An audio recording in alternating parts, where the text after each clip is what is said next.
Mohammed, le messager d'Allah, l'homme de la probité et de l'équité. C'était un homme qui appréciait la probité et l'équité et observait leurs principes pour juger les affaires. Il n'avait cure des critiques, ni des blâmes.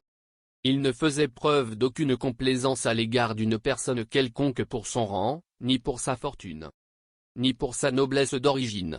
Le vulnérable pour lui, était considéré en tant que fort jusqu'à lui restituer son droit. De même, le fort pour lui était faible jusqu'à lui ravir le droit d'autrui. Il était connu pour son impartialité et tenait à rendre justice aux ayants droit sans aucun égard pour celui qui intervient en faveur du fautif. Il est arrivé qu'une femme de rang avait volé et devait subir la sanction qui s'impose. Or, ses proches avaient demandé l'intercession de l'un des compagnons du prophète, qui était son privilégié. Celui-ci a essayé de prendre la défense de la fautive auprès du prophète, ce qui lui a valu la colère du prophète car cette personne, bien qu'elle soit favorisée, ne fait que violer la justice après avoir connu les instructions de l'islam.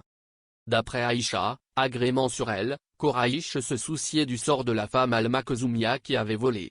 Ils se sont demandé, et qui aurait le courage d'intervenir auprès du prophète autre que Oussama, fils de Saïd, son privilégié.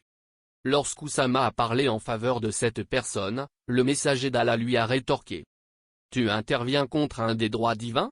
Puis il prononçait un sermon au cours duquel il a dit: « Sachez que les nations qui vous ont précédées ont été damnées du fait qu'elles pardonnaient aux nobles parmi elles lorsqu'ils commettaient un acte de vol. Mais lorsqu'il s'agissait d'une personne du peuple, elles lui faisaient subir la sanction nécessaire.